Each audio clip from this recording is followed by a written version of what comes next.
अस्सलामुअलैकुम। बोल न्यूज़ के साथ मैं हूं युसरा नजम। मैं हूं सैयद रजी। हेडलाइंस आप जान चुके हैं, बुलेटिन में आप देख सकेंगे। रिकॉर्ड अमवात, हुकूमत के सख्त इक़दामात, एहतिजाज और मुश्किलात, और सख्त फैसले होंगे। सरबरा पीडीएम मौलाना फजलुर रहमान ने पीपल्स पार्टी और एएनपी को अपने फैसलों पर नजरसानी के लिए एक और मौका दे दिया है। पीडीएम इजलास के बाद मीडिया से गुफ्तगू में कहा कि कोशिश कर रहे हैं पीपल्स पार्टी और एएनपी अपने फैसलों पर नजरसानी करें, अपने दोस्तों का इंतजार करेंगे। वजाहत तलब करना हमारा हक था, तवक्को ही नहीं थी कि वो बाप को बाप बनाएंगे। पीडीएम इसलिए नहीं बनी थी कि ओहदों पर लड़ें। पीडीएम अपने फैसले रमज़ान में करेगी। पीडीएम तहरीक की रफ्तार पर कोई समझौता नहीं होगा। खबरें आई कि उन्होंने वजाहत तलबी के नोटिस को फाड़ दिया और कहा कि ये कौन होते हैं हमसे पूछने वाला।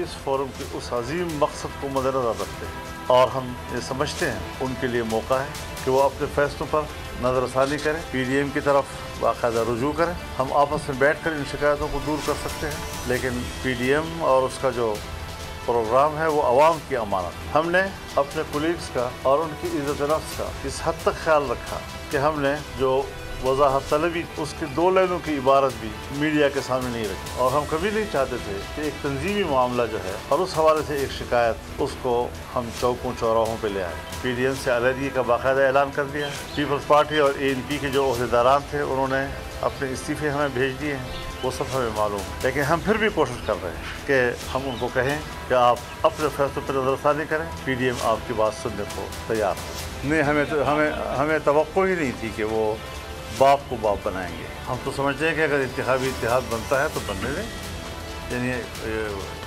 सिर्फ इनकी ख्वाहिश नहीं है। अगर ऐसा बनता है तो मुल्क के अंदर अगर एक सियासी यकजहती वजूद में आती है आने वाले मुस्तक़बिल में, तो इसका कोई माने नहीं है। पीपल्स पार्टी ने पीडीएम सरबराह मौलाना फजलुर रहमान के अल्फाज को नामुनासिब करार दे दिया। जियाले रहनुमा कमर जमान कायरा बोले, फजलुर रहमान के बाप को बाप नहीं बनाना चाहिए था, वाले अल्फाज मुनासिब नहीं थे, वो अपने अल्फाज वापस लें। पीपल्स पार्टी ने मुआहदे से इनहराफ नहीं किया। हमने कौन सा इत्तेफाक राय तोड़ा है? इत्तेहादों में कभी किसी को शो कॉज नोटिस नहीं दिया जाता। शो कॉज भेजने वाले पीपल्स पार्टी और एएनपी से माफ़ी मांगे।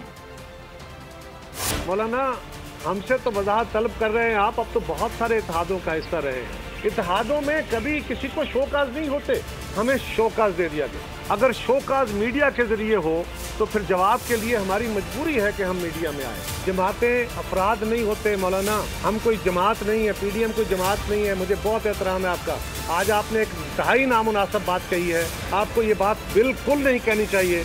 इसके जवाब में बहुत सख्त बातें मैं कह सकता हूँ, लेकिन मुझे आपका एहतराम माने हो रहा है। ये कहना कि बाप को बाप नहीं बनाना चाहिए, ये बात किसी सूरत काबिल कबूल नहीं है। मैं तवक्को कर रहा हूँ कि आप अपने इन अल्फाज को वापस लेंगे। हमने पीडीएम बनाया था, ऑल पार्टीज कॉन्फ्रेंस करके पीडीएम का फोरम तश्कील दिया था और उसका एक मुआहदा लिखा था। जो लिखा हुआ मुआहदा है इससे इनहराफ हम नहीं कर रहे। तो ये जो शोर शराबा हो रहा है कि हम कोई उनके वोटों की वजह से हम जीते हैं, उनके वोटों की बदौलत हम इस सौदे पे आए हैं, ये बिल्कुल खिलाफ हकीकत है। हम गुजारिश करेंगे कि हकायक को इस तरह मस्त न करें। मुस्लिम लीग नून ने इधर हम उधर तुम का नारा लगाते हुए पीडीएम में लकीर खींच दी। साबिक वज़ीर आज़म शाहिद खाकान अब्बासी कहते हैं, जो जमात पीडीएम में नहीं रहना चाहती उनका रास्ता अपना और हमारा अपना है। जो जमात इत्तेहादी का एतमाद खो बैठे फिर शमूलियत का कोई इम्कान नहीं। पीपल्स पार्टी से हुकूमत के साथ इश्तराक का जवाब मांगा था, उन्होंने कागज़ फाड़ दिया। बिलावल भुट्टो के माफ़ी के मुतालबे को उसी नज़र से देखता हूँ। मैं उनके माफ़ी के मुतालबे में उसी नज़र से देखता हूँ जो उन्होंने मेरी तवज्जो, मैं उनसे जो पूछा था कि हमें बताएं कि आपने ये हुकूमत से, इस्टेब्लिशमेंट से कोलैबोरेशन क्यों की है, जो हमने उनसे जवाब तलब किया था, तो मैं जो उन्होंने वो कागज़ फाड़ा है, मैं भी उनकी माफ़ी के जैसे ऐसे ही देखता हूँ उनकी माफ़ी। जो जमात इत्तेहाद का एतमाद खो बैठे, मेरी नज़र में उसकी कोई गुंजाइश नहीं है। पहले ये फैसला पीडीएम की जमातें करेंगी, लेकिन अगर वो जमात नहीं रहना चाहती है तो फिर उनका रास्ता अपना है, हमारा रास्ता अपना है। पीपल्स पार्टी ने हुकूमत मुखालिफ इत्तेहाद पाकिस्तान डेमोक्रेटिक मूवमेंट के ओहदों से इस्तीफे दे दिए। राजा परवेज अशरफ ने इत्तेहाद की नायब सदारत छोड़ दी। शेरी रहमान और कमर जमान कायरा स्टीयरिंग कमेटी की रुकनीत से मुस्ताफ़ी हो गए। बिलावल भुट्टो ने इस्तीफों की तहरीरी तौर पर मंजूरी दी, जिसके बाद नैयर बुखारी ने इस्तीफे मौलाना फजल रहमान के रिहाइश गाह भिजवा दिए। PDM ने भी इस्तीफे मौसूल होने की तस्दीक कर दी।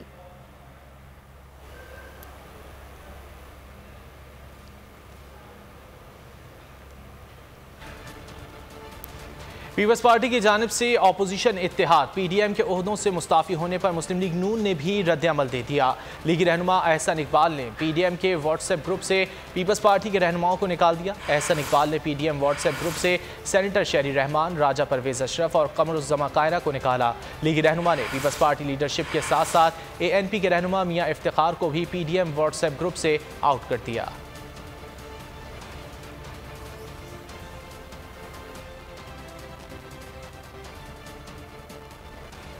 और अपोजिशन इत्तेहाद में गहरी दरार, हुकूमती रहनुमाओं के लफ्जी वार। PDM से पीपल्स पार्टी के अलहदगी के बाद हुकूमत मुखालिफ बयानिया अपनी मौत आप मर गया। वफाकी वज़ीर फवाद चौधरी का तंज, प्रेस कॉन्फ्रेंस में कहा पीपल्स पार्टी को रूठे हुए महबूब की तरह व्हाट्सएप ग्रुप से निकाला गया। पीपल्स पार्टी इस्तीफे नहीं दे सकती क्योंकि ये सिंध हुकूमत नहीं छोड़ेगी। इस्तीफों की सियासत अब खत्म हो चुकी। नून लीग और JUI को भी अपने रवैये पर नज़रसानी करना होगी। फिरदौस आशिक अवान कहती हैं बिलावल भुट्टो ने शो कॉज नहीं PDM का गिरेबान फाड़ा।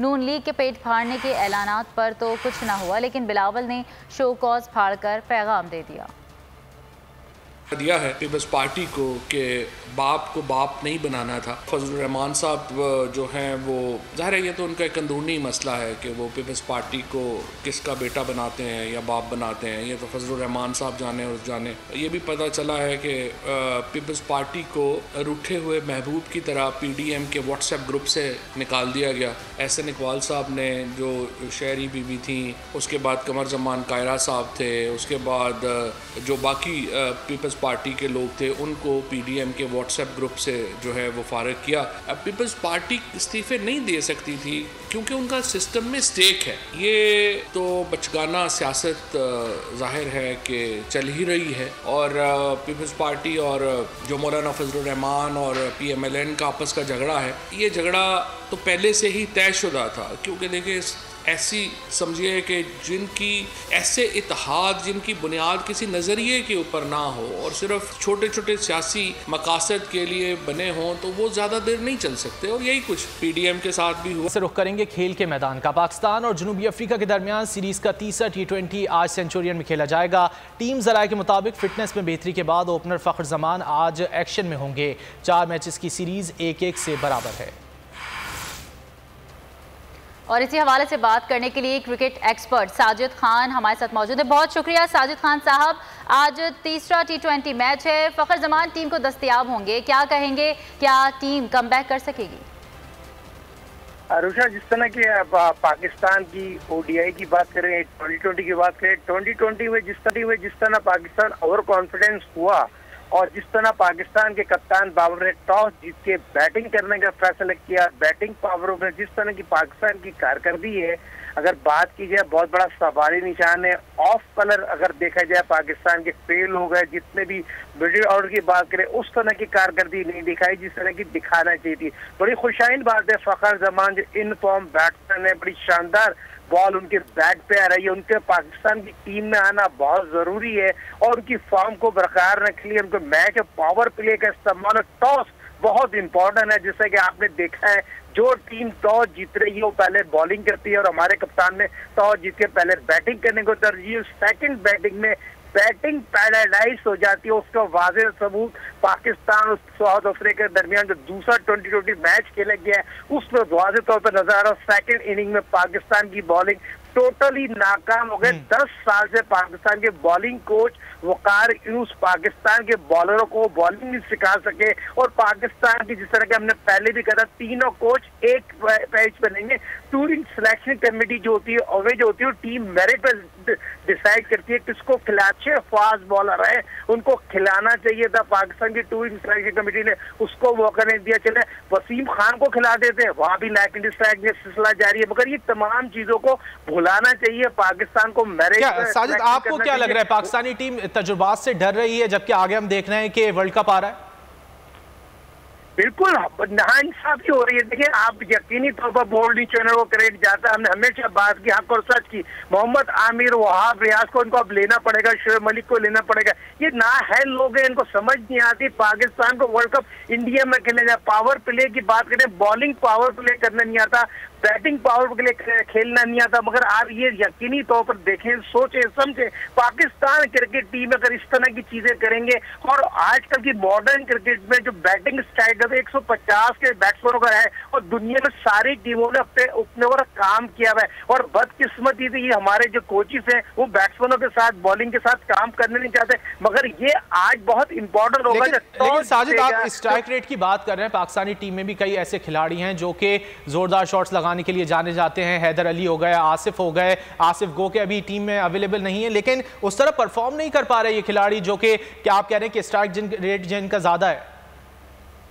बिल्कुल रजा, आपने बिल्कुल सही बात की। देखे, रिजवान की बात करें, बाबर ने 50 बॉलों में 50 रन बनाए, कहाँ से स्टाइल लेकर अच्छा होगा? वो अपने लिए खेल लेते। रिजवान ने 50 बॉलों में 74 रन बनाए। फकर की बात करें, फकर एक ऐसा प्लेयर है, अगर पाकिस्तान के लिए खड़ा हो गया तो मैं दावे से कह सकता हूँ फकर 100 कर सकता है। जो उसकी फॉर्म लगी है, जो बॉल उसके बैट पे आ रहा है, तो हफीज ऑफ कलर हो गए, बिल्कुल हफीज के नजर नहीं आ रहे। हसन अली अच्छे टैलेंटेड खिलाड़ी है, मगर उनको कब प्ले करना पड़ेगा?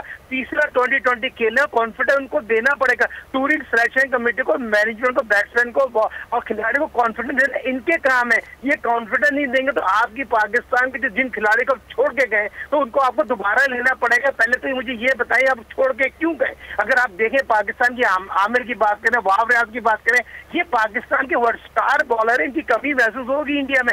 मगर वही बात होती है, आप किसी को सबक देंगे और किसी को सबक सिखाने जाएंगे, तो ये चीजें पाकिस्तान के साथ खेलने, पाकिस्तान के खिलाड़ियों के साथ खेलने। साजिद, आमिर का मामला तो क्रिकेट बोर्ड के कोर्ट में है। अब क्रिकेट बोर्ड जो फैसला करेगा, और इस हवाले से क्रिकेट बोर्ड ने वाजे कर दिया था कि मोहम्मद आमिर ने खुद रिटायरमेंट का ऐलान किया है, तो अब आइंदा की सीरीज के अंदर जो है वो मोहम्मद आमिर दस्तयाब नहीं होंगे। अगर बात कीजिए साजिद ओपनिंग स्पॉट की, फखर जमान है और आज इंशाअल्लाह ताला वो खेलेंगे भी, तो फखर जमान के साथ अगर शर्जील का जो है वो कॉम्बो आप किस तरह देख रहे हैं? देखिए, वर्ल्ड क्लास वो दोनों प्लेयर हैं और दोनों में वो सलाहियतें मौजूद हैं। शर्जील की बात करें, उनकी बैट ना करें, उन्होंने पिछले मैच जो खेला छक्का भी लगाया, बदकिस्मती तो वो आउट हो गए। मगर पाकिस्तान में ये बहुत इंपॉर्टेंट होता है, किसी को कॉन्फिडेंस दे दें। ये दोनों में बहुत अच्छा कॉन्फिडेंस है। फखर और शर्जील की जोड़ी अगर power play, batting power play का इस्तेमाल कर ले तो पाकिस्तान 200 रन बना सकती है। उसमें वो तमाम वो सलाहियतें मौजूद हैं। पाकिस्तान की अगर बात करें, इनफॉर्म बैट्समैन रिजवान बहुत अच्छी फॉर्म में, हैदर अली अच्छी फॉर्म में, और कप्तान की तो बात ही कुछ नहीं आ रहा, बहुत आउटस्टैंडिंग क्रिकेट खेल रहे हैं। मगर हफीज जो 100 2020 मैचेस खेल चुके हैं, उन पर बहुत ज्यादा जिम्मेदारी है। सीनियर खिलाड़ी है, मैं समझता हूँ हफीज को आज प्ले करना पड़ेगा, सारी जिम्मेदारी उन पर है। अगर बॉलिंग की बात करें, उस्मान कादिर उस तरह की बॉलिंग नहीं कर रहे हैं जिस तरह की उनको करनी चाहिए। उनको बहुत ज्यादा कॉन्फिडेंस दिया जा रहा है, अच्छे टैलेंटेड बॉलर। मगर पाकिस्तान की बदकिस्मती देख लें, most talented right arm spinner Sindh का जाहिद बाहर हो गया, उसको बुखार हो गया, तो ये समझता है ये चीजें बैड लग है जो पाकिस्तान की जो 20 और स्कॉट से बाहर होकर जिम्बाब्वे भी नहीं जाएगा। मगर ये चीजें पाकिस्तान को सोचना पड़ेगी। आज साजिद, अगर बॉलिंग की बात की जाए तो एक चीज की कमी शिद्दत से महसूस हो रही है पाकिस्तानी बॉलर्स में, खासतौर पर फास्ट बॉलर्स में, कि वो यॉर्कर नहीं कराते। T20 क्रिकेट ऐसी है जिसमें रन रोकने होते हैं, आपको रन ज्यादा दे रहे हैं, गो के विकेटें ले रहे हैं, लेकिन रन ज्यादा दे रहे हैं आजकल। देखिए रजा, बहुत इंपॉर्टेंट सवाल किया। पाकिस्तान के मौजूदा बॉलर वर्ल्ड क्लास है। 10 साल तक उन्होंने पाकिस्तान के लिए नया बॉल नहीं किया और वकार रिच और बना हुआ बॉल करना जानते थे। उन्होंने बॉल बनाकर रिवर्स स्विंग की महारत हासिल की। हारिस रऊफ जो टैलेंटेड फास्ट बॉलर था, जो अच्छा यॉर्कर करना जानता था, वो पाकिस्तान टीम में आके यॉर्कर करना भूल गया और यॉर्कर उसको आनी नहीं चाहिए। अगर शाहिन शाह आफरीदी की बात करें, एक अच्छा बॉलर था। अगर बात करें देखिए कि तमाम बॉलर पाकिस्तान के बॉलिंग कोच के काम है, बॉलिंग कोच फेल हो गए, नाकाम हो गए, वो पैनिक पे आ गए। तो भाई बॉलर को सिखाएं, अब स्क्वायर पे लेके जाएं, इनको बताएं बॉल किस तरह के 4 ओवर करने वाले आपके पास बॉलर नहीं है। आप वर्ल्ड कप खेलने जा रहे हैं, वर्ल्ड कप जीतने जा रहे हैं, इस तरह थोड़ी प्लानिंग होती है। आप जिसको चाहे खिलाते, जिसको चाहे नहीं खिलाते। अब मोहम्मद वसीम को हम क्यों क्रिटिसाइज करें? अम्माद वसीम को कौन होता है ड्रॉप करने वाला? भाई अम्माद वसीम पाकिस्तान का मेन बॉलर था, नया बॉल करना जानता था। बॉलिंग कोच होना एक डिफरेंट आर्ट है और अच्छा बॉलर होना एक डिफरेंट आर्ट है। गो के वकार यूनुस खासे अच्छे बॉलर रहे हैं माजी में, लेकिन अजहर महमूद से अगर मवाजना किया जाए एज ए कोच तो आप किस तरह देखते हैं दोनों को? Azhar Mahmood top class bowling coach है। पाकिस्तान टीम को जिस तरह 2000 आईसीसी चैंपियन ट्रॉफी उसने जिताई मिक्की के साथ, और सारी चीजों को जानते हैं और इससे अच्छा कोच हो ही नहीं सकता। और अजहर महमूद ने पाकिस्तान टीम में आगे बहुत हैदर अली पे काम किया, फहीम पे काम किया। अगर बात की जाए इसने बहुत अच्छे काम किया और पाकिस्तान के मॉडर्न क्रिकेट में जिस तरह मुल्तान के लिए वो काम कर रहे हैं, बहुत टॉप लेवल के बॉलिंग कोच है। मगर हमारी बदकिस्मती है, हमारे मुल्क में सिफारिशों का जो सिलसिला जारी है। वकार चौथी दफा पाकिस्तान के बॉलिंग कोच बने, हेड कोच रहे, वर्ल्ड क्लास पाकिस्तान के बॉलिंग कोच कहना चाहिए, नहीं कहूंगा, वर्ल्ड क्लास कप्तान कहूंगा। उस तरह की कारकर्दगी नहीं आ रही जिस तरह की नजर आना चाहिए। ये चीज आपके हेड कोच मिसबाह को भी सोचनी चाहिए, यूनुस खान को भी सोचना। जो पाकिस्तान के वर्ल्ड क्लास बैट्समैन जरूर गुजरे, एक मिडिल ऑर्डर बैट्समैन को इंप्रूव नहीं कर सकते, उसको बना नहीं सकते, टेक्निक नहीं बता सकते पाकिस्तान के ये कोचेस। और वर्ल्ड कप में अगर आपको जीतना है, लेके जाना, वसीम अकरम जो पाकिस्तान के, ठीक है, वर्ल्ड कप अगर जीतना है तो कुछ अहम फैसले करने होंगे पाकिस्तान क्रिकेट बोर्ड को। बहुत शुक्रिया साजिद, आपने वक्त निकाला और इस हवाले से गुफ्तगू की।